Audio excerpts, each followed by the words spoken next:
Hi hello வணக்கம் welcome to நான் சினிமாக்காரன் channel. நம்ம பார்க்க போகிற மூவி அயன்மேன் 2. அயன்மேன் 1 பார்க்கலன்னா டிஸ்கிரிப்ஷன் லிங்க் கொடுத்துருக்கேன், பார்த்துட்டு வந்து பாருங்கள். வாங்க மூவிக்குள்ளே போகலாம். இந்த படத்துடைய பேரு அயன்மேன் 2. இனிமே நம்ம கதைக்குள்ள போயிடலாம். படத்தோட ஆரம்பத்துல ரஷ்யா மாஸ்கோல காட்டுறாங்க. அங்க ஒருத்தர் போன பாட்டுல டோனி கடைசியா கொடுத்த பேட்டியை பார்த்துட்டு அவருடைய பையனை கூப்பிடுறாரு. இவர் பையன் பேரு ஐவன் வேங்கோ. அப்போ இந்த கருமத்தால கேட்காதீங்கன்னு சொன்னா இவரோ ஐம் சாரி, என்னால உனக்கு அறிவமடத்தை கொடுக்க முடிஞ்சதுன்னு சொல்லிட்டு அவர் இறந்துடுறாரு. அப்பா இறந்ததுல ஐவன் ரொம்ப கோவமாயிடுறான். இவங்க கிட்ட ஆர்க் ரியாக்டருடைய ப்ளூ பிரிண்ட் இருக்குது. இவன் அப்பாவும் டோனி அப்பாவும் சேர்ந்துதான் அந்த பெரிய சைஸ் ஆர்க் ரியாக்டரை டிசைன் பண்ணாங்க. இவன் அப்பா பேரு ஆண்டோன் வேங்கோ. ஐவன் இதுக்கப்புறம் கஷ்டப்பட்டு உழைச்சு இவனாலையும் ஆர்க் ரியாக்டரை மினியேச்சரா உருவாக்க முடியுமான்னு பாக்குறான். கடைசியா இவனு இதுல வெற்றி அடைச்சிடறான். ஏன்னா டோனி போலவே இவனும் ஆர்க் ரியாக்டரை மினியேச்சரைஸ்ட சைஸா உருவாக்கிடுறான். இதுக்கப்புறம் ஒரு 6 மாசம் கழிச்சு காட்டுறாங்க. டோனி ஸ்டார்க் எக்ஸ்போன்னு ஒரு நிகழ்ச்சிக்கு கெத்தா என்ட்ரி கொடுக்குறான். இது மார்க் 4 சூட். பின்னாடி சேர் கேர்ள்ஸ் எல்லாம் டான்ஸ் ஆடிட்டு இருக்கிறாங்க. இவன் செம்மையா சீன் காமிச்சிட்டு இருக்கிறான். இவ்வளவு காலமா தொடர்ந்து இருக்க அமைதி என்னால நான் சொல்லல. ஆனா இங்க இப்ப என்ன எதுக்கு யாரும் இல்ல. இது என்ன பத்தியோ எங்களை பத்தியோ இல்ல, லெகசியை பத்தி. 1974க்கு அப்புறம் அடுத்த வருஷம் தான் எல்லாரும் ஒன்னா சேர்ந்து அவங்களுடைய வளங்களை வச்சு ஒரு சிறந்த எதிர்காலத்தை உருவாக்க போறோம். ஏன்னா அப்ப நடந்த ஸ்டார்க் எக்ஸ்போல இவன் அப்பா ஹாவர்ட் ஸ்டார்க்கு ஒரு எதிர்கால சிட்டிக்கான மாடலா காமிச்சார். இப்ப ஸ்டார்க் எக்ஸ்போவை நிறுத்திட்டாங்க. இப்பதான் டோனி திரும்ப ஆரம்பிச்சிருக்கான். டோனி அப்ப அவன் ரத்தத்தை டெஸ்ட் பண்றான். ரத்தத்துல டாக்ஸிசிட்டி அதிகமா இருக்கு. நம்ம ஸ்டான்லியும் இந்த ஸ்டார்க் எக்ஸ்போக்கு வந்திருக்காரு. இதுக்கப்புறம் வாஷிங்டன் டிசிக்கு போறான். ஏன்னா செனட்டர் இவங்கிட்ட நிறைய விசாரிக்கிறது இருக்குது. உங்ககிட்ட ஸ்பெஷலான ஆயுதம் இருக்குதா இல்லையா? ஆயுதம் நீங்க எதை குறிக்கிறீங்கிறத பொறுத்து இருக்கு. அயன்மேன் ஆயுதம் தான், அது ஒரு ஆயுதம் இல்ல, அது ஒரு ஹைடெக் ப்ராஸ்தீசிஸ். இந்த அயன்மேன் ஆயுதம் அமெரிக்க மக்களுக்கு எதிராக திரும்பாதுங்கிறது என்ன நிச்சயம்? ஏன்னா நான் தான் அயன்மேன், சூட்டு நானும் ஒண்ணுதான், அது உங்களுக்கு கிடைக்கும். வெப்பன்ல நாங்க எக்ஸ்பர்ட் இல்லன்னு சொல்லி ஜஸ்டின் ஹேமர்னு ஒருத்தனை கூப்பிடுறாங்க. இவன் தான் இவங்களுடைய பிரைமரி வெப்பன்ஸ் கான்ட்ராக்டர். ஜஸ்டின் இங்க வரது பார்த்தா என்ன யோசிச்சுனா, கூடயே வெப்பன்ஸ் பத்தி நல்லா தெரிஞ்சவங்க வேற யாராச்சும் வருவாங்கன்னு எதிர்பார்த்தேன். நான் எக்ஸ்பர்ட்டா இல்லாம இருக்கலாம், ஆனா யார் எக்ஸ்பர்ட் தெரியுமா? டோனியுடைய அப்பா ஹாவர்ட் ஸ்டார்க், ராணுவ தொழிற்சாலை காலத்தின் தந்தை. ஒரு ஃபிளவர் இல்ல, ஃபயர். எப்ப 6 மாசமா கத்தியை உருவாக்கி அது ஒரு கேடையான ஆந்தோனி ஸ்டார்க் சொல்றாரு. ஏன்னா டோனியுடைய முழு பேரு ஆந்தோனி எட்வர்ட் ஸ்டார்க். கதவு போட்டாம வீட்டை விட போக முடியுமா? ஏன்னா அப்படி ஒரு ஆபத்தான உலகத்தால் நம்ம வாழ்றோம். அதை மிஸ்டர் ஸ்டார்க் பார்க்க மாட்டேங்கிறாரு. அப்ப ரோடி அங்க வந்து அவன் ரிப்போர்ட்டை படிக்கிறான். முதல்ல டோனி எந்த ஒரு கவர்மெண்ட் பிரான்ச்சு கீழே வேலை செய்யல. இவன் எல்லாருக்கும் ஆபத்தா இருந்தாலும் இவனால நமக்கு பெனிஃபிட் தான் சொல்லிட்டு ரோடி படிக்க வரான். ஆனா செனட்டரி இவனை படிக்கவே விட மாட்டேங்கிறாரு. நீங்க கூட்டாளி சேர்ந்துக்க மாட்டா, இருந்தாலும் செக்ரட்டரி ஆஃப் டிஃபென்ஸ் பதவி கொடுங்க, நான் யோசிச்சு பாக்குறேன். இதுக்கப்புறம் ரோடி மத்த நாடுகளும் இந்த மாதிரி கவசத்தை உருவாக்க பார்த்துட்டு இருக்காங்க. இன்டெலிஜென்ஸ் கிட்ட இருந்து கிடைச்ச இமேஜஸ் எல்லாம் காட்டுறான். டோனி அப்ப ஈஸியா ஹேக் பண்ணி இன்டெலிஜென்ஸ் வச்சிருந்த வீடியோஸ் எல்லாம் பிளே பண்ணிடுறான். நார்த் கொரியா, ஐரான், ஏன் ஜஸ்டினே இந்த மாதிரி கவசத்தை உருவாக்க பார்த்திருக்கான். ஜஸ்டின் அப்ப கஷ்டப்பட்டு மானிட்டர் ஆஃப் பண்ணிடுறான். இவங்க எல்லாருமே என்ன விட 5-10 வருஷம் பின்னாடி தான் இருக்காங்க. ஹேமர் இண்டஸ்ட்ரீஸ் எல்லாம் 20 வருஷம் பின்னாடி இருக்காங்கன்னு ஜஸ்டினை கலாயிறான். பாயிண்ட் என்னன்னா, என் டெஸ்ட் பைலட் பொழைச்சிட்டாருன்னு சொல்லி அவன் சமாளிக்கிறான். பாயிண்ட் என்னன்னா, நீங்க எனக்கு நன்றி சொல்லணும். ஏன்னா என்னால தான் எல்லாரும் பாதுகாப்பா இருக்கீங்க, அமெரிக்காவும் பாதுகாப்பா இருக்கு. பட் என் பொருள் உங்களுக்கு எப்படி சொந்தமாகாது. என்னால உலக அமைதி ஏற்பட்டிருக்கு. இந்த கோமாளிங்க கூட வாக்குவாதம் பண்ண வேண்டிய அவசியம் இல்ல. டேஷ் டோனின்னு செனட்டர் திட்டுறாரு. சீன் காமிச்சிட்டு போயிட்டு இருக்கான். ஐவனும் இதெல்லாம் டிவில பாத்துட்டு தான் இருக்கிறான். அவன் ஏதோ பயங்கரமான வெப்பனை உருவாக்கி இருக்கான். ஸ்டார்க் எக்ஸ்போவோட ஓப்பனிங் செரிமனி போலவே செனட் ஹியரிங்கும் சக்சஸ்ஃபுல் ஆனதுக்கு வாழ்த்துக்கள் சாருன்னு ஜார்விஸ் பாராடுது.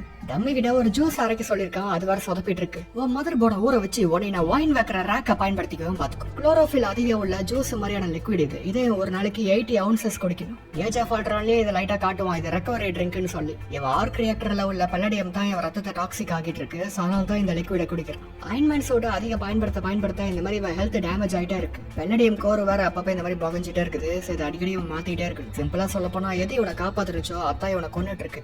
ஜார்விஸோ பல்லடியம்க்கு பதிலா எல்லா எலமெண்ட்ஸையும் சிமுலேட் பண்ணி பாத்துருச்சு. ஆனா எதுவுமே வேலைக்கு ஆகல. இப்படி இவன் செத்துட்டு இருக்க விஷயத்த பெப்பர் கிட்டே இவன் சொல்லாம மறைச்சிட்டான். பெப்பர் வச்சிருந்த மாடர்ன் நாட்லாம் இவன் வித்துட்டான். இத்த மாடர்ன் நாட்டுன்னு சொல்றான். கம்பெனி ஸ்டாக் பிரைசஸ் எல்லாம் அதிகமா இருக்கு. இவன் எதை பத்தியும் கவலைப்படாம ஜாலியா இருக்கா. Wind farm contract, plastic plantation, ட்ரீன், இப்படி ஏகப்பட்ட விஷயங்கள் கம்பெனிக்குள்ள போயிட்டு இருக்கு. அவன் என்ன குடிச்சிங்க? வாயில ஏதோ ஸ்மெல் அடிக்குது, குளோரோஃபில். கடைசி இவன் பெப்பரை Stark Industries chairman and CEO ஆக்கிடுறான். ஏன்னா இவன் தான் செத்துட்டு இருக்கான்ல. எனக்கு அடுத்து யாரு சரியா இருக்குன்னு யோசிச்சு பார்த்தேன். சரியான ஆள் நீத்தான். இதுல சட்ட சிக்கல்கள்லாம் இல்ல. ஏன்னா முடிவெடுக்கக்கூடிய உரிமை எனக்கு இருக்கு. இதுக்கடி ஒரு ஷாக் ஆயிடுறா. எனக்கு என்ன யோசிக்கிறதுனே தெரியல. யோசிக்காத, கொண்டாடு. ஐவனோ மொனாக்கோவுக்கு போறதுக்கு பாஸ்போர்ட் ரெடி பண்றான். ஏன்னா அங்க மொனாக்கோ ஹிஸ்டாரிக் கிராண்ட் பிரிக்ஸ்னு ஒரு மோட்டார் ஸ்போர்ட் நடக்க போகுது. அங்க ஏன் போறானா, அங்க டோனியும் வர போறான். ஒரு பக்கம் டோனியோ ஹாப்பி கூட ஸ்பாரிங் பண்ணிருக்கான். அப்ப கம்பெனில புதுசா ஒருத்தி வேலைக்கு சேர்றா. இவ பேரு நாட்டலி ரஷ்மேன் சொல்றா. இவ பேரு நாட்டலியா அலியனோவா ரொமனோவா, ஷார்ட்டா Natasha Romanoff, also known as Black Widow. இவ்வளவு வேணா இவ ரிங்குக்குள்ள கூப்பிட்டு இவளுக்கு சில சண்டை பயிற்சிகள் சொல்லித்தான்னு சொல்றான். அவட பாத்து நடந்துக்கோ, எக்ஸ்பென்சிவான செக்ஸுவல் ஹராஸ்மெண்ட் கேஸ் பாட்டுற போறான். எனக்கு புது அசிஸ்டன்ட் வேணும் பாஸ்ன்னு சொல்லி அவன் தொலை பண்றான். அப்படியா, நிறைய திறமசாலிங்க இருக்காங்க. இல்ல இப்ப எனக்கு அசிஸ்டன்ட் வேணும், அது இவத்தான். இதுக்கப்புறம் இவளை பத்தி சர்ச் பண்ணி பாக்குறான். இவளுக்கு பிரெஞ்சு, இட்டாலியன், ரஷ்யன், லத்தீன் எவ்வளவு மொழிகள் தெரியும். லத்தீன்ல யார் பேசுவா? அது இறந்து போன லாங்குவேஜ். ஒன்னு அது எழுதுவாங்க, இல்ல அதை படிப்பாங்க. யாரும் பேச மாட்டாங்க. இப்பதான் இவளுக்கு புரியுது இவளுக்கு செம்மையா சண்டை தெரியும்னு. ஹாப்பிய புரட்டி எடுத்துடுறா. ஹாப்பி என்னாச்சு? அது நான் வலிக்கு விழுந்துட்டேன், வேற ஒண்ணும் இல்ல, எனக்கு அசிஸ்டன்ட் வேணும். முடியாது. இதுக்கப்புறம் இவங்க யூரோப் மொனாக்கோல நடக்கிற அந்த மோட்டார் ஸ்போர்ட் ஈவெண்ட்டுக்கு போறாங்க. எலான் மஸ்க் கூட இங்க இருக்காரு. அவர்கிட்ட அந்த மெர்லின் இன்ஜின்ஸ் பிரமாதமா இருந்துச்சுன்னு பாராட்டுறான். இவரோ எலக்ட்ரிக் ஜெட்ஸுக்கான ஐடியா எங்கிட்ட இருக்குதுன்னு சொல்றாரு. ஜஸ்டினும் இங்க இருக்கான், ரிப்போர்ட்டர் கிறிஸ்டினும் இங்க இருக்கா. டோனியோட பிளட் டாக்ஸிசிட்டி வர அதிகமாயிட்டே இருக்கு. எப்படியே நம்ம சாகதா போறோம்னு இவனே இந்த ரேஸ்ல கலந்துக்கிறான். கடைசியா டிவில அதை பார்த்து எல்லாரும் ஷாக் ஆயிடுறாங்க. வேற ஒருத்தனுக்கு பதிலா இவன் ரேஸ்ல கலந்துக்கிறான். இதனால அந்த ரேசர் கோச்சிட்டு போறான். இவனை தடுக்கிறதுக்குள்ள இந்த ரேஸ் ஆரம்பிச்சிருச்சு. இவனு நல்லாவே ரேஸ் ஓட்டுறான். ஐவனும் இங்கதான் மாறு வேஷத்துல சுத்திட்டு இருக்கிறான். அவன் சடனா ரேஸ் ட்ராக்குள்ள வந்து அவனுடைய ஆயுதத்தை ஆர்க் ரியாக்டர் மூலியமா ஆன் பண்றான். 2 எலக்ட்ரிஃபைடு சாட்டைகள் வச்சிருக்கான். சாட்டனா விப்புன்னு அர்த்தம். இதனால இவருடைய இன்னொரு பேரு விப்ளாஷ். இதை வச்சு அடிச்சா எல்லாம் ஈஸியா அறுபடுது. அந்த அளவுக்கு டேஞ்சரஸா இருக்கு. ஹாப்பி அப்போ ஒரு சூட் கேஸ காமிக்கிறான். அதை எடுத்துட்டு பெப்பரோ ஹாப்பி வேகமா கிளம்புறாங்க. ஐவனோ டோனி வந்த வண்டி அடிச்சு டோனி தான் கொல்ல பாக்குறான். சூட்கேஸை இவன் கையிலேயே ஹேண்ட் கஃப் போட்டு மாட்டி வச்சுக்கிறான். அந்த அளவுக்கு இது முக்கியம். டோனியும் ஜஸ்ட் மிஸ்ல இவன் தப்பிச்சிட்டு இருக்கான். இந்த சாட்டை படிச்சுன்னா அவ்வளவுதான் என் உடம்பு அறுத்து போயிடும். அப்ப வண்டியில இருந்து பெட்ரோல் லீக் ஆகுது பார்த்து இவன் வேண்ட அப்படியே மயக்கம் போட்ட மாதிரி நடிச்சு இவன் கிட்ட தாக்க வரும்போது நவுந்துக்கிறான். இவன் தாக்கி பெட்ரோல் வெடிக்குது. அப்ப ஹாப்பி வந்து வண்டியில அவனை தாக்கி டோனியை காப்பாத்துறான். பட் இவனுக்கு வண்டியில மோதியும் ஒன்னும் ஆகல. ஏன்னா இந்த சாட்டைக்குடியே மேல ஒரு எக்ஸா சூட் மாதிரி வச்சிருக்கான். அதையும் இவனை பாதுகாக்குது. டோனி இப்ப அந்த சூட் கேஸை வாங்கலான்னு பார்த்தா ஹாப்பியோ ரிவர்ஸ் எடுத்து வண்டி வச்சு இவனை மோதிட்டு இருக்கான். எப்படியே ஒரு வழியா இந்த சூட் கேஸை வாங்கிடுறான். இந்த சூட் கேஸ் தான் இவன் சூட்டு. இது மார்க் 5 சூட். இது கொஞ்சம் லைட்டா இருக்கும். அதனால தான் இந்த சூட் கேஸ் அளவுக்கு அடக்க முடிஞ்சிருக்கு. ஒரு சூட்டை போட்டு இவனை தாக்க முடியல. ஏன்னா இவன் சாட்டையை வச்சு அடின்னு அடிக்கிறான். டோனி அப்ப புதுசா இருக்கணுமா இந்த சாட்டையிலே இவன் மேல சுத்திக்கிறான். இப்படி சுத்தமும் இவனை ஈஸியா பிடிக்க முடியுது. கடைசியா இவன் மேல இருந்த ஆர்க் ரியாக்டர் எடுத்துறான். இதுக்கப்புறம் போலீஸ் இவனை அரெஸ்ட் பண்ணிடுறாங்க. அரெஸ்ட் பண்ணியோ நீ தோத்துட்ட ஸ்டார்க்குன்னு சிரிச்சுட்டு போறாங்க. எப்படி இந்த ஆர்க் ரியாக்டர் உருவாக்கணும்னு டோனிக்கே ஷாக்கா இருக்கு. கடைசியா அதை அழிச்சிடறாங்க. இதெல்லாம் பார்த்து ஜஸ்டின் ஏதோ வெள்ளத்தனமா யோசிக்கிறான். ஐவனுடைய ஃபிங்கர் பிரிண்ட்டை வச்சு அவன் யாருன்னு தேட பார்த்திருக்காங்க. ஆனா அவன் பேர் கூட தெரியல. அவன் வந்தா பிறந்து பேசவும் இல்ல. அவனுக்கு இங்கிலீஷ் புரியுமான்னு கூட இவங்களுக்கு தெரியல. நீ உருவாக்குறது நல்ல டெக் தான். ஆனா சைக்கிள்ஸ் பர் செகண்ட் கம்மியா இருந்துச்சு. அதை அதிகப்படுத்துறேன்னா பவர் அதிகப்படுத்தலாம். இது கொஞ்சம் ஃபைன் டியூன் பண்ணி நீ நார்த் கொரியா, சைனா, ஐரான் எல்லாம் பிளாக் மார்க்கெட்ல எங்கேயாச்சும் வித்துருக்கலாம்னு. கண்டிப்பா அங்கெல்லாம் உனக்கு ஃப்ரெண்ட்ஸ் இருப்பாங்கல்ல. திருடங்க குடும்பத்துல இருந்து வந்து இப்ப நீ வரலாற்றை மாத்த பாக்குறியா? குற்ற உணர்ச்சியில உன் குடும்பத்தால எத்தனை பேர் இறந்துருப்பாங்கன்னு சொல்லிட்டு இவனும் இங்கிலீஷ் பேசுறான். திருடங்கன்னு சொல்ல பார்த்தா ஞாபகத்துக்கு வருது, எங்க இருந்து உனக்கு அந்த ஆர்க் ரியாக்டர் டிசைன் கிடைச்சிச்சு? எப்போ ஆண்டான் வான்கோ கிட்ட இருந்துன்னு சொல்றான். உன்னை நான் கொல்லாம எடுத்துக்கோ, அவருத்த காரணம் இவன் சொல்றான். வேணும் தான் இவனை கொல்லாம மிஸ் பண்ணிருக்கான். கடவுளுக்கு நீ ரத்தம் வர வச்சுனா அப்புறம் மக்கள் அவரை நம்ப மாட்டாங்க. இதுக்கப்புறம் தண்ணி முழுக்க ரத்தமாவோ சுறாக்கள் வரும். உலகம் உன்னை விழுங்குறத நான் வேடிக்கை பார்ப்பேன். ஆமா, ஜெயில இருந்து வேடிக்கை பாரு. நெஞ்சில பலடையும் வச்சிருக்க, வழியோட சாக போறியா? பாட்டில இருந்து வந்த ஜிடி மாதிரி எவனோ ஒருத்த வந்து இப்ப அயன்மேன் சுற்றுலா பொம்மை மாதிரி ஆக்க போறான். இந்த டேக்கு 5-10 வருஷத்துக்கு யாருக்கிட்டே கிடைக்காதுன்னு டோனி சொன்னாரு. ஆனா எப்படி ஆயிடுச்சுன்னு டோனி மேல செனேட்டர் பழி போட்டு இருக்காரு. நான் உண்மை தான் சொன்னேன். அதுக்கு அவர் எனக்கு மெடல் தரணும். இன்னைக்கு உனக்கு பர்த்டே, ஆனா வீட்டுக்கு போக விருப்பம் இல்ல. நான் பர்த்டே கேன்சல் பண்ணிடுறேன். நம்ம யூரோப்ல தானே இருக்கோம். வெனிஸ் சிப்ரியானிக்கு போலாம். அங்க நம்ம ஏற்கனவே போயிருக்கோம்ல, அங்க போலான்னு சொல்றான். நான் CEO டோனி, லீவ் போடுக்கோ, பேட்டரிஸ் ரீசார்ஜ் பண்ணலாம். எல்லாரும் பேட்டரிஸ்ல வர்றது இல்ல. அப்ப சில போலீஸ் ஐவனை தப்பிக்கிறதுக்கு ஹெல்ப் பண்றாங்க. சாப்பாடு தர மாதிரி ஒரு பாம் தராங்க. அப்புறம் இவன் கைதி நம்பர் போட்டு இவனை போலவே ஒருத்தனை செல்லுக்குள்ள அனுப்புறாங்க. இவனுக்கு பதிலா இம்போஸ்டரா வந்தவனை அடிச்சு போட்டுட்டு பாம செட் பண்ணிடுறான். போலீஸ் அப்ப சாவி வச்சுட்டு போவோம். இவன் ஈஸியா இங்க இருந்து தப்பிச்சிடுறான். அப்ப இவனை போலீஸை கடத்திட்டு போறாங்க. இப்ப இவனை ஜஸ்டின் இடத்துக்கு தான் கூட்டிட்டு போயிட்டு இருக்காங்க. ஏன்னா ஜஸ்டின் தான் இங்க உள்ள சில போலீஸுக்கு காசு கொடுத்து இவனை காப்பாத்திருக்கான். ஜஸ்டினா இவனுக்கு ஒரு பெரிய விருந்து வச்சு, அந்த ட்ராக்ல நீ கடவுளை எதுக்குற மாதிரி அவனை ஏத்த, உன் தரமால அப்படி வேஸ்ட் ஆக கூடாது. டோனியை நீ இப்படி ஸ்ட்ரைட்டா போய் கொள்றதுக்கு பல அவருடைய லெகசிய கொல்லுன்னு சொல்றான். நானும் நீ கிட்டத்தட்ட ஒரே மாதிரி தான். என்ன என்கிட்ட வளங்கள் இருக்கு, ஏன் வளங்கள் உனக்கு தேவைப்படுது? ஐவனும் எனக்கு என் பறவை வேணும்னு கேக்குறான். ஒரு பறவை நான் 10 பறவை இறக்குறேன். இல்ல எனக்கு என் பறவை தான் வேணும்னு கேக்குறான். ஏன்னா ரஷ்யால என் ஒரு பறவை வளர்த்தனா. இவன் அப்பா ஆண்டான் வாங்கோ ஒரு சோவியத் பிசிசிஸ்ட். 63ல தஞ்சம் போகுதுதான் யூஎஸ்குள்ள வந்தாரு. ஆனா 67ல இவர் ஸ்பை பண்றதா இவர் மேல குற்றச்சாட்டு இருந்துச்சு. இவர் பையன் ஐவனும் ஒரு பிசிசிஸ்ட் தான். அவன் சோவியத் ஏரா வெப்பன்ஸ் கிரேட் பிளூட்டோனியமா பாகிஸ்தானுக்கு வித்தான். இதனால இவனை கோபியஸ்க்கு பிரசன்ன ஒரு ஜெயில 15 வருஷம் அடைச்சாங்க. ரோடி அப்ப வந்து நேஷனல் கார்ட்ஸை சமாளிச்சுட்டு வந்திருக்க.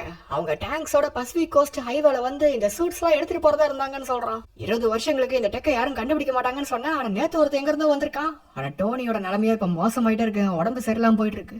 பல்லடியை மறுபடியும் புகஞ்சிருச்சு. இதை நியூட்ரான் டேமேஜ்னு சொல்றான். மறுபடியும் வேற பல்லடியை மாத்துறான். கழுத்துல என்ன hi-tech crossword puzzle, road rush. இனிமே இந்த அயன்மேன் வேலை உனக்கு வேலைன்னு சொன்னா எல்லாம் தெரிஞ்சுதான் நான் செஞ்சுட்டு இருக்கேன்னு சொல்றான்.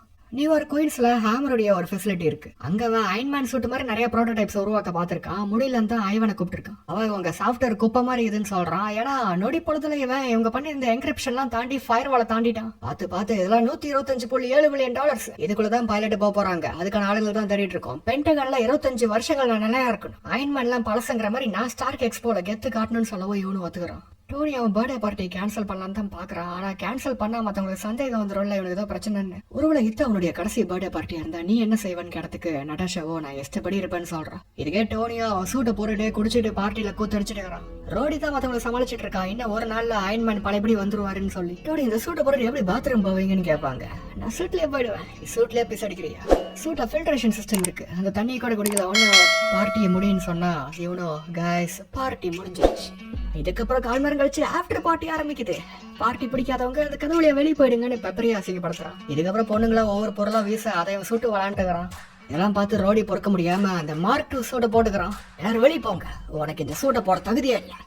படிச்ச தம்பி என் ஃப்ரெண்டை உதைக்கிறதுக்கு ஒரு பாட்டை போடுப்பான். இதுக்கப்புறம் இவனுக்கு 2 பேரும் மாத்தி மாத்தி அடிச்சுக்கிறானுங்க. இவனுக்கு சண்டையில டோனி வெடுத்தா நாசமாகுது. சாரிப்பா எனக்கு சைடு கிக்கலாம் தேவையில்லை, இந்த சைடே கிக்கு. இப்படி இவனுங்க மாத்தி மாத்தி அடிச்சுக்கிறத எல்லாரும் வேடிக்கை பாக்குறாங்க. கடைசியா டோனியே கத்தி எல்லாத்தையும் தொட்டி விடுறான். உனக்கு வார் மிஷின் ஆகணுமா? கமான் தாக்கு, கைய கீழே இருக்கு டோனி, கமான் தாக்கு. கடைசியா அவனுங்க நேருக்கு நேர் தாக்கி இதுல ஒரு பெரிய பிளாஸ்டை ஏற்படுத்து. ரோடி இதுக்கப்புறம் இந்த மார்க் 2 சூட் ஆடைய போட்டு எட்வர்ட்ஸ் ஏர்ஃபோர்ஸ் பேஸுக்கு போறான். ரோடி இந்த சூட்ல வரத பார்த்து எல்லாரும் அசந்து போயிடுறாங்க. ஒரு பக்கம் டோனி பார்க்க நிக் ஃபியூரி வந்திருக்காரு. உங்க சூப்பர் சீக்கிரட்டான பாய் பேண்ட்ல சார்லாம் எனக்கு விருப்பம் இல்லைங்க. நட்டாஷாவோ ஷீல்டு தான் வேலை செய்யறா. அடிப்பாவே கூட நான் வேலை எடுத்து தூக்குறேன், அதுக்கு உனக்கு இப்ப உரிமை இல்ல. இவனுக்கு உடம்பு சரியில்லாம போனதுக்கு அப்புறம் தான் இவனை கண்காணிக்கிறதுக்காக நிக் ஃபியூரி நட்டாஷாவை இப்படி அமைச்சாரு. உன் கேர்ள் ஃபிரெண்ட சிஇஓ ஆக்கியிருக்கேன், அப்புறம் உன் ஃப்ரெண்டுக்கு அந்த சூட்டை தானமா கொடுத்துருக்கேன். நான் கொடுக்கல, அவனை எடுத்துக்கிட்டான். ஆனா இவன் டேட்டா பேஸ் செக்யூரிட்டி கைட்லைன்ஸ் படி மத்தவங்களால இந்த மாதிரி சூட்டை எடுத்துட்டு போக முடியாது. சோ இவனை தான் ரோடி எடுத்துட்டு போறதுக்கு விட்டுருக்கான். அப்ப ஏதோ ஊசி குத்துறா, கிட்னி எடுத்து விக்கிற கும்பலா நீங்க? இவ குத்துறது லித்தியம் டை ஆக்சைடு, அது இவனோட பாதிப்பு கொஞ்சம் குறைக்குது. நல்லா இருக்கு, இது 2 பாக்ஸஸ் கொடுத்துருங்க. இது கியூர் இல்ல, சிம்டம்ஸ் மட்டும் தான் கொஞ்சம் குறைச்சிருக்கு. பலடியமுக்கு பதிலா இருக்கிற எல்லா எலமெண்ட்ஸோட காம்பினேஷன்ஸையும் ட்ரை பண்ணி பாத்துறேன், எதுவும் வேலைக்காக. நீ எல்லாத்தையும் ட்ரை பண்ணல. ஜஸ்டினோ இவனுக்காக ரஷ்யால இருந்து ஒரு பறவை கொண்டு வரான். ஆனா இது ஏன் பறவை இல்லைன்னு சொல்றான் இவன். இது ஓம் பறவை இல்லைனால இது ஒரு அழகான பறவை. ஒரு விஷயத்துக்கு கூட ரொம்ப ஒட்டிக்காத, விட்டு போக கத்துக்கோ. அப்பதான் இவங்க பாக்குறாங்க இவன் எல்லா சூட்ஸ்லயும் ஹெல்மெட்டுக்கு பதிலா ஏதோ ரோபோ தலைமுறை செட் பண்ணிருக்கான். ஏன்னா ட்ரோன்ஸ் மாதிரி இதுங்களை கட்டுப்படுத்த போறான். ட்ரோன் தான் பெட்டர், மனுஷங்கன்னா பிரச்சனை.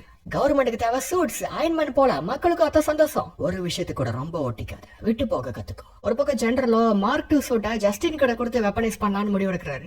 ஏன்னா அவன் எக்ஸ்போல பிரசன்ட் பண்றான்ல, அப்படியே இதையும் பிரசன்ட் பண்ணலான்னு பாக்குறாங்க. எக்ஸ்போல எனக்கு நம்பிக்கை இல்லைன்னு ரோடி சொன்னாலும் உலக சீக்கிரம் பார்த்தாகணும், இது ஆர்டர்னு ஜெனரல் சொல்றாரு. டோனியோட அப்பா ஹாவர்ட் ஸ்டார்க் என்ன சொல்லிருக்காருன்னா, இந்த ஆர்க் ரியாக்டர் ஒரு பெரிய சக்தி பந்தயத்தை ஆரம்பிக்கும். எவ்வளவு பெரிய பந்தயம்னா அந்த பந்தயத்தால நியூக்ளியர் ரியாக்டர் ஏதோ ட்ரிபிள் பேட்டரி மாதிரி சாதாரணமா தெரியுமா. இந்த காயினுடைய அடுத்த பக்கம் தான் ஐவனுடைய அப்பா ஆண்டன் வாங்கோ. அவர் இதை காசு பாக்குற வழியா பார்த்தாரு. இதனால்தான் ஹாவர்ட் அவரை துரத்தி ரஷ்யாக்காரங்களும் அவரால் எந்த யூஸும் இல்லைன்னு அவரை சைபீரியாக்கு அமைச்சு அங்க ஒரு 20 வருஷம் குடிச்சு கோவத்துல இருந்தார். அப்படி ஒரு மோசமான நிலைமையில அவரால் வளர்க்கப்பட்டவன் தான் ஐவான். அவனை எல்லாத்தையும் ட்ரை பண்ணல நீங்க சொன்னீங்களா, அதுக்கு என்ன அர்த்தம் இடத்துக்கு? ஹாவர்ட் இந்த டெக்க அவரு போலவே நாலேஜ் உள்ள ஒருத்தனால தான் முடிக்க முடியும்னு நினைச்சாரு. அது நீயா இருந்தா அவனால முடிக்க முடியும்னு சொல்றாரு. ஆனா என் அப்பாக்கு என்னை பிடிக்காது, அவர் என்னை போர்டிங் ஸ்கூலுக்கு அனுப்புறதான சந்தோஷமா பார்த்தாரு. இல்லன்னு இவர் சொல்றாரு. ஏன்னா இவனை விடவே இவன் அப்பாவை பத்தி இவருக்கு நல்லாவே தெரியும். ஏன்னா ஷீல்டு ஆரம்பிச்ச மெம்பர்ஸ்ல அவரும் ஒருத்தர். இதுக்கப்புறம் இவங்கிட்ட ஒரு பொட்டியை கொடுத்து நட்டாஷா எப்பயும் போல கம்பெனியில வேலை செய்யற மாதிரி வேலை செஞ்சுட்டு இருப்பா. ஏஜென்ட் கோல்சன் நீங்க இருந்து தப்பிக்காத மாதிரி பாத்துக்குவாரு. அப்புறம் நானும் அவன் மேல கண்ணு வச்சிருப்பேன்னு சொல்லி ஒரு கிளம்புறாரு. எல்லா கம்யூனிகேஷன்ஸையும் இவ கட் பண்ணிட்டா வெளி உலகத்துக்கு இவனால் தொடர்பு கொள்ள கூட முடியாது. ரோடியோ ஜஸ்டின் வரதுக்குள்ள இந்த சூட்ல உள்ள ஆர்க் ரியாக்டர் மட்டும் அவன் தனியா எடுத்து வச்சுக்கிறான். ஜஸ்டினோ ஃபர்ஸ்ட் உங்க சாஃப்ட்வேர்ல நான் அப்கிரேட் பண்றேன்னு சொல்றான். ஃபயர் பவர் என்ன வச்சிருக்கான்னு இவன் கேக்குறான். இது Claridge hi-tech semi automatic 9mm pistol. இது ரொம்ப குட்டி தான். அடுத்து இது M24 shotgun pump action 5 round magazine. ஆனா நீங்க என்ன வேட்டைக்காரங்களா, இது வேணா. அடுத்து FN 2000 ஃப்ரம் பெல்ஜியம். இது உங்களுக்கு போதாதுன்னு நினைக்கிறேன். இது மில்க் ஒரு 40mm கிரானைட் லான்ச்சர். இது உங்களுக்கு போதாதுன்னு நினைக்கிறேன். சைஸ் முக்கியம் சொல்றவங்களை நம்பாதீங்க. இது M1347.62 மினிகன். 6 தனித்தனி பேரல்ஸ் இருக்குது. இதுவும் போதாதா? கடைசியா இதை பாருங்க. Kinetical sidewinder vehicle with secondary cyclotrimethylenetrinitramine RDX burst. பங்கருக்குள்ள உள்ள பங்கரை இதை அடிக்கக்கூடியது, எந்த ஸ்ட்ரக்சரையும் அழிக்கக்கூடியது. இதை பத்தி சொல்ல வார்த்தைகளே இல்ல. இதை எக்ஸ் பொண்டாட்டின்னு கூப்பிடுவேன். ரோடியோ இது எல்லாத்தையும் எடுத்துக்கிறேன்னு சொல்றான். இந்த பெட்டியில டோனியோட அப்பாவோட பொருட்கள்லாம் இருக்கு. ஆர்க் ரியாக்டருடைய ப்ளூ பிரிண்ட், ஐவன் அப்பா பத்தின நியூஸ் பேப்பர் கட்டிங்க, அப்புறம் இவன் அப்பா ஸ்டார்க் எக்ஸ்போக்காக ரெக்கார்ட் பண்ண ரீல்ஸ் எல்லாம் இருக்கு, அதெல்லாம் பிளே பண்றான். இது ரெக்கார்ட் பண்ணும்போது டோனி ரொம்ப சின்ன பையன். இவன் அப்பாவுடைய நோட்ஸ் இருக்கு, அதெல்லாம் பாக்குறான். ஆனா அது கொஞ்சம் தான் எழுதிருக்காரு, முழுசா முடிக்கல. அப்பதான் இவன் பாக்குறான் இவன் அப்பா இவனுக்காக ஒரு விஷயத்த ரெக்கார்ட் பண்ணிருக்காரு. டோனி இப்போ உனக்கு இதெல்லாம் புரிஞ்சுக்கிற அளவுக்கு வயசு இல்ல, அதனால தான் இதெல்லாம் பிலிம் பண்ணிருக்கேன். இந்த சிட்டி ஆஃப் தி ஃபியூச்சர் உனக்காகத்தான் உருவாக்குனேன். என் வாழ்க்கையுடைய உழைப்பு இது, எதிர்காலத்தின் சாவி. இதை என் காலத்துல முடிக்கிற அளவுக்கு என்கிட்ட டெக்னாலஜி இல்ல, ஆனா இதை நீ ஒரு நாள் முடிப்ப. அப்படி நீ முடிக்கும் போது இந்த உலகத்தை மாத்துவ. எப்பயும் என்னுடைய சிறந்த கிரியேஷன்னா அது நீ தான். நியூஸ்ல இவனை பத்தி போட்டு தாக்கிட்டு இருக்காங்க. சிஓ ஆனவடி பெப்பர் ரொம்ப பிஸியா இருக்கா. நாளைக்கு சாயங்காலம் ஸ்டார்க் எக்ஸ்போல ஜஸ்டின் அவன் பிரசன்டேஷனை காட்ட போறான். ஒரு 30 செகண்ட்ஸ் அவன்கிட்ட பேசுறேன்னு சொன்னா இவன் 30 29 என்றா. ஏன்னா இவன் என்ன கோவத்துல இருக்கிறா. பெப்பர்கிட்ட மன்னிப்பு கேட்கத்தான் இவன் ஸ்ட்ராபெரிஸ் எல்லாம் வாங்கிட்டு வந்திருக்கான். ஆனா ஸ்ட்ராபெரிஸ் தான் இவளுக்கு அலர்ஜி. நடாஷா இன்னும் இங்கதான் வேலை செய்யற மாதிரி கவர்ல இருக்கா. அவன் நீ லத்தின்லாம் பேசுவியான்னு கேட்டதுக்கு லத்தின்ல ஏதோ சொல்றா. இதுக்கான அர்த்தம் வண்டி ஓடிட்டு நீயே வீட்டுக்கு போயிடு, இல்ல நானே உன்னை வீட்டுல வந்து விட்டுருவான்னு சொல்றான். இங்க இவன் அப்பா உருவாக்குன இந்த city of the future model இருக்கு. சோ அதை இவன் வீட்டுக்கு எடுத்துட்டு போய் ஜார்விஸ் கிட்ட இதை ஃபுல்லா ஸ்கேன் பண்ண சொல்றான். இந்த மாடலை பாக்குறதுக்கு ஏதோ ஆட்டம் ஸ்ட்ரக்சர் மாதிரி இருக்கு. அப்படின்னா நடுவுல உள்ள இந்த குளோப் தான் நியூக்ளியஸ். நடைபாதைகள், landscape, parking lots, exits, entrances, மரங்கள் எல்லாத்தையும் எடுத்துட்டு சொல்றான். இதுக்கப்புறம் மிச்ச மீதி உள்ள பில்டிங்ஸை வச்சு புரோட்டான்சி நியூட்ரான்சி ஸ்ட்ரக்சர் பண்ண சொல்றான். 20 வருடங்களாயும் திரும்ப நீ ஸ்கூலுக்கு அனுப்புறீங்க. அப்படின்னா இவன் அப்பா ஒரு எலமெண்ட்டுடைய மாடல் தான் உருவாக்கி வச்சிருந்தாரு. சோ இந்த எலமெண்ட்டை பெலடியமுக்கு பதிலாக பயன்படுத்த முடியும்னு ஜார்விஸ் சொல்லுது. இனிமே திரையில உள்ளதை தரையில கொண்டு வரலாம்னு சொல்லி ஒரு ஆக்சலரேட்டரை ரெடி பண்றான் இந்த எலமெண்ட்டை உருவாக்குறதுக்காக. இதுதான் பிரிஸ்மேட்டிக் ஆக்சலரேட்டர். கோல்சன் இப்பதான் கண்டுபிடிக்கிறான் என் வீட்டை விட்டு வெளியே போயிருக்கானு. ஐயோ நான் போயிட்டு வந்து விடிஞ்சா போயிடுச்சு, இப்பதான் நீங்க கண்டுபிடிக்கிறீங்களா? இது என்ன இங்க பண்ணுது? அதான் எனக்கு தேவை, கொடுங்க. ஏன்னா இந்த ஆக்சலரேட்டர் லெவலா இல்ல. சோ இந்த ஷீல்டை வச்சு லெவல் பண்ணிக்கிறோம். இப்ப பெர்ஃபெக்ட்டா இருக்கு. இது ஒரு பார்ட்டிகல் ஆக்சலரேட்டர். பிரிசம் ஸ்ட்ரக்சரை பயன்படுத்தி சார்ஜர் பார்ட்டிகல்ஸ் ஆக்சலரேட் பண்றதுனால இதுக்கு பேரு பிரிஸ்மேட்டிக் ஆக்சலரேட்டர். இதை பயன்படுத்தி டோனி ஒரு புது எலமெண்ட் உருவாக்கிடுறான். ஆக்சுவலா இது வைப்ரேனியம் தான். வைப்ரேனியம் உடைய மாடல் தான் இவன் அப்பா அதில் வச்சிருந்தாரு. சோ வைப்ரேனியம் தான் இவன் திரும்ப சிந்தசைஸ் பண்ணிருக்கான். ஜஸ்டின் ஒரு பக்கம் செனட்டர் கிட்ட இந்த ட்ரோன்ஸ் எல்லாம் காட்டலான்னு பார்த்தா ட்ரோன் இன்னும் இவன் ரெடி ஆகலன்னு சொல்றான். பிரசன்டேஷன் வேணா பண்றேன், டெமான்ஸ்ட்ரேஷன் முடியாதுன்னு சொல்றான். பிரசன்டேஷன்னா பறக்காம சுடாம சும்மா ட்ரோன் மட்டும் காட்டுறது. சோ வெப்பன் டெமோ இல்லாம சும்மா சல்யூட் மட்டும் பண்ண வைக்கிறேன்னு சொல்றான். ஐவன் இவனுக்கு ஏதோ தனியா உருவாக்கிட்டு இருக்கான். ஜஸ்டினோ காண்டா இங்க வந்து இவன் கொடுத்த பறவை அப்புறம் தலைவாணி இஷ்யூஸ் எல்லாத்தையும் எடுத்துக்கிறான். உன் பொருட்கள்லாம் எடுக்கும்போது எப்படி இருக்குது உனக்கு? அந்த மாதிரி தானே எனக்கு இருக்கும். ஸ்டார்க்குடைய டெக் என்கிட்டயே ஒண்ணு இருக்கு. சோ நானே எக்ஸ்போல பிரசன்ட் பண்ணிடுறேன். நான் திரும்ப வந்தவாடி நான் சொல்றபடி கேட்கறேன். இல்ல அவ்வளவுதான் நீ காலி, டிவில நீ பாருன்னு சொல்லிட்டு அவன் கிளம்பிடுறான். ஒரு பக்கம் டோனி பிளாக் பண்ண ஒரு நம்பர்ல இருந்து கால் வருது. ஏஜென்ட் பில் கோல்சன் தான் இவன் நினைக்கிறான். ஆனா ஜஸ்டின் கம்பெனி போன்ல இருந்து ஐவன் பேசுறான். இவனை பாத்துக்க இருந்த 2 ஆளுங்களையும் அவன் கொண்டுட்டான். டோனி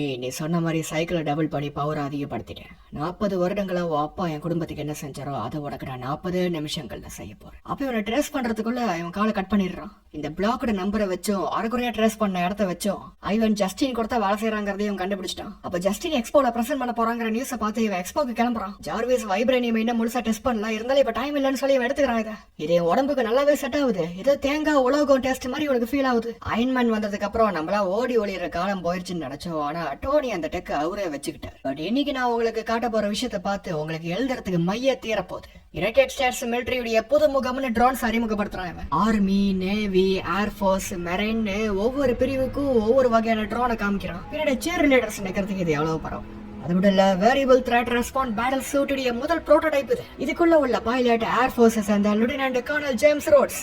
டோனி அப்ப வந்து இங்க உள்ள மக்களுக்கெல்லாம் ஆபத்து, ஜஸ்டின் கூட ஐவன் வேலை செஞ்சுட்டு இருக்கான்னு சொல்றான். அப்ப ஐவன் ஹேக் பண்ணி எல்லா ட்ரோன்ஸையும் டோனிக்கு எதிராக திருப்பி விட்டுறான். ரோடி இருந்து சூட்டு இவனை அட்டாக் பண்ண லாக் பண்ணுது. இங்க மக்கள் இருக்காங்கன்னு டோனி இந்த ட்ரோன்ஸ் எல்லாம் அவனை ஃபாலோ பண்ணி வச்சு தனியா கூட்டிட்டு போறான். ஐவன் இவங்க சாஃப்ட்வேரை ஓவர் ரைட் பண்ணிட்டான். கார்ட்ஸ் கூட கால் பண்ண முடியல, போன்ஸும் டவுனா இருக்கு. ஏன்னா இவங்க மெயின் ஃப்ரேமே அவன் கட்டுப்பாடு எடுத்துக்கிட்டான். பெப்பர் வந்து என்னாச்சுன்னு கேட்டா இவன் டோனி மேலேயே பழி போடுறான். உங்க இங்க வந்ததால்தான் இப்படி ஆயிடுச்சுன்னு. நட்டாஷா இவன் அடிக்கவும் உண்மை சொல்றான். ஐவன் தான் காரணம்னு. எங்க இருக்கான்னு இடத்துக்கு ஏன் ஃபெசிலிட்டி இல்லைன்னு சொல்றான். போலீஸை கூப்பிடலான்னு பார்த்தா போலீஸ் வேணாங்கிறான். சரி உங்களுக்கு தெரிஞ்ச எல்லாத்தையும் எனக்கு சொல்லுங்கன்னு கேக்குறாங்க.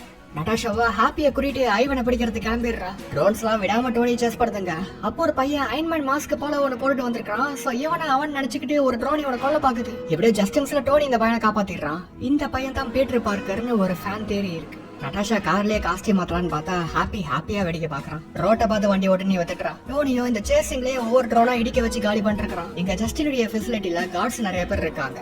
ஹாப்பி ஒருத்தர் கூட பயங்கரமா சண்டை போடுறான். நட்டாஷாவோ ஏகப்பட்ட பேருக்கு ஒரு சண்டை போட்டு எல்லாத்தையும் அடிச்சு போட்டு இருக்கிறான். இவளை யாராலையுமே சமாளிக்க முடியல. ஏன்னா இவளே ஒரு மாஸ்டர் அசாசின் தானே. தெரியாம ஹாப்பி இப்பதான் இந்த ஒருத்தரையும் அடிச்சு போட்டேன் அப்படின்னு பாக்குறான். எல்லாருமே விழுந்து கிடக்குறானுங்க. இதுக்கப்புறம் இவங்க உள்ள போய் பார்த்தா ஐவனை காணாம தப்பிச்சிட்டான். டோனியோ சாமர்த்தியமா இந்த குளோபுக்குள்ள போய் அதுல இடிச்சு ட்ரோன்ஸ் எல்லாம் காலியா வர மாதிரி செய்யறான். இதுக்கப்புறம் இவன் ரோடி தான் சமாளிக்கிறான். ரோடியாலேயே சூட்டை கட்டுப்படுத்த முடியல. நல்லவேளை கரெக்டா அப்ப நட்டாஷா ரோடியோடைய சூட ரீபூட் பண்ணிடுறான். ரோடியோடைய சூடு திரும்ப அவன் கட்டுப்பாடுக்கே வந்துருச்சு. உன் பெஸ்ட் ஃப்ரெண்ட் உனக்கு திரும்ப கிடைச்சிட்டான். உன் புது செஸ்ட் பீஸ் நல்லாவே வேலை செய்து போல. ஆமா இப்ப நான் சாகல, தேங்க்யூ. என்ன சாகல டோனி? நீயான பெப்பரும் லைன்ல தான் இருக்கா. அதை நீ பயப்பட வந்து அப்புறம் கூட உங்ககிட்ட சொல்லான் இருந்தேன். எனது நீ செத்துட்டு இருந்தியா? உங்க சண்டைய ஹனிமூன்ல வச்சுக்கோங்க. ஏன்னா ட்ரோன்ஸ் இவங்களை நோக்கி வந்துட்டு இருக்கு. உயரமா போய்க்கலாம். அப்பதான் பெரிய கண்ணை வச்சு சொல்றது கரெக்டா இருக்கா. உனக்கு பெரிய கண் இருக்குன்னு பேத்திக்கிறியா? பொறாமப்படாத டோனி, பேடாஸ்னா இப்படிதான். அப்படியா? நீ அங்க போ, நான் இங்கே இருக்கேன். இங்க இருந்தா நீ செத்துருவ. இப்படி இவங்க வாக்குவாதம் பண்றீங்க போது எல்லா ட்ரோன்ஸ் இங்க வந்து இவங்களை சுத்தி வளைச்சிருச்சுங்க. இதுக்கப்புறம் என்ன சண்டை தான், 2 பேரும் சேர்ந்து பொழக்க ஆரம்பிச்சிடறானுங்க. எல்லா ட்ரோன்ஸையும் போட்டி போட்டு சண்டை போடுறானுங்க 2 பேரும். பார்த்தல எப்படி? சரி சீன் படாம ரெடி குமிச்சுக்கோ. அப்ப இவன் 2 லேசரை வச்சு எல்லாத்தையும் போட்டு தள்ளிடுறான் சர்ட்டுக்கு. இதை முதல்ல செய்ய வேண்டியதானே. இதை ஒரே ஒரு கமெண்ட் தான் யூஸ் பண்ண முடியும். அப்புறம் நியூயார்க் போலீஸ் அவரை வச்சு ஜஸ்டின் அரெஸ்ட் பண்ணிடுறான். நீ சிஇஓ ஆயிட்டல்ல, அதான் காம்படிஷன் இப்படி கலைக்க பாக்குற, உனக்கு திரும்ப சந்திப்பான்னு சொல்லி அவன் போறான். இதுக்கப்புறம் போலீஸ் இவளை இங்க இருந்து போக சொன்னா எவ்வளவு நான் எல்லாம் இங்க கிளியர் ஆன வாட்டி வரேன்னு சொல்றான். அப்ப இவங்களை நோக்கி அதிக ரிப்பல்சர் சிக்னேச்சர் கொண்ட ஏதோ ஒண்ணு வருது. ஐவன் தான் அவனுக்குன்னு ஒரு சூட்டை உருவாக்கிட்டான். இதுல எலக்ட்ரிஃபைடு சாட்டைகளும் இருக்கு. ரோடி அப்ப நான் பாத்துக்கிறேன்னு சொல்லிட்டு அந்த எக்ஸ் பொண்டாட்டி வெப்பன் வச்சு தாக்கினா அது புஷ்னு போயிருச்சு. ஜஸ்டினுடைய ஹேமர் டெக்காப்பா. ஆமாப்பா. இதுக்கப்புறம் ஐவன் இவங்க 2 பேத்தையும் புரட்டி எடுக்க ஆரம்பிச்சிடறான். 2 பேர் இருந்து ஐவன் இவங்களால சமாளிக்க முடியல. ரோடிக்கு அப்போ ஒரு சூப்பர் யோசனை வருது. ரோடி, உனக்கு ஹீரோ ஆகணுமா? எனக்கு ஒரு சைடு கிக் தேவை. கையை தூக்கு. முன்ன இவங்க சண்டை போடுறது போலயே ஒருத்தர் நேருக்கு நேர் தாக்கி அதுல ஒரு பிளாஸ்ட உருவாக்கி அவன் சூட்டை டேமேஜ் பண்ணிடுறான். ஐவன் இப்பயோ நீ தோத்துட்டான்னு சொல்லிட்டு சிரிக்கிறான். ஏன்னா இவன் சூட்டு மத்த ட்ரோன்ஸ் எல்லாம் வெடிக்கிற மாதிரி இவன் செஞ்சுட்டான். பெப்பர் வேற ஒரு டேமேஜ் ஆன ட்ரோன் பக்கத்துல தாக்குறான். எப்படி அது வெடிக்கிறதுக்குள்ள டோனி இவளை காப்பாத்திடுறான். அவ்வளவுதான், இதுக்கு மேல என்னால முடியாது, நான் ரிசைன் பண்ணிக்கிறேன். நீ சிஓ 1 வாரம் தான் ஆகுது. கூட நீ இருந்தீனா வருஷம் மாதிரி இருக்கு. கடைசி இந்த முடிவை கை விட்டு இவங்க முத்தம் கொடுத்துக்கிறாங்க. இவங்களுக்கு முன்னே ரோடி இங்க வந்துட்டான். அவன் எல்லாத்தையும் பாத்துட்டான். இங்க என்ன பண்றாங்க? இது கிளம்பு. நான் தான் இங்க முதல்ல வந்தேன். அப்புறம் வெடிப்புல என் கார் டேமேஜ் ஆயிடுச்சு, அதனால இந்த சூட் எனக்கு தேவை. முடியாது, நான் உங்ககிட்ட பர்மிஷன் எல்லாம் கேட்கல, நானே வச்சுக்க போறேன்னு சொல்லிட்டு கிளம்பிடுறான். டோனி இதுக்கப்புறம் அவெஞ்சர்ஸ் இனிஷியேட்டிவ் பத்தி பாக்கலான்னு போகும்போது நிக் ஃபியூரி அங்க வந்து நட்டாஷா இவனை பத்தி எழுதின ரிப்போர்ட்டை காட்டுறாரு. வற்புறுத்தி வேலை செய்ய வைக்கிறது, தன்னைத்தானே அழிச்சிக்கக்கூடிய டெண்டன்சிஸ். அப்ப நான் செத்துட்டு இருந்தேன். நார்சிசிசமும் கொஞ்சம் இருக்கு. சரி, ஒத்துக்கிறேன். கடைசியா அவெஞ்சர்ஸ் இனிஷியேட்டிவ்க்கு அயன்மேன் தேவை, ஆனா டோனி ஸ்டார்க்கு வேணான்னு எழுதியிருக்க. ஆனா 2மே நான் தானே. நிக் ஃபியூரியோ எங்களுக்கு கன்சல்டன்டா நீருன்னு சொல்லிடுறாரு. டோனி இதுக்கு ஒத்துக்கிட்டு இதுக்கு ஒரு கைமாறி கேட்கறான். வாஷிங்டன்ல இவனுக்கும் ரோடிக்கும் அவார்டு தர போறாங்க. அந்த அவார்டை ஆரம்பத்துல என் வாக்குவாதம் பண்ண அந்த செனட்டர் கையால கொடுக்கணும்னு சொல்லி கேட்டு வாங்கிக்கிறான். அந்த செனட்டரும் மெடல் குத்தும் போது வேண ஊசியை மேலேயே குத்துறாரு. இந்த குட்டி ஊசி எப்படி குத்துது பாத்தீங்களா டோனி? போஸ்ட் கிரெடிட்ஸ் சீன்ல தோருடைய சுத்தியை கண்டுபிடிக்கிறாங்க. இது தோர் 1க்கான லீடு.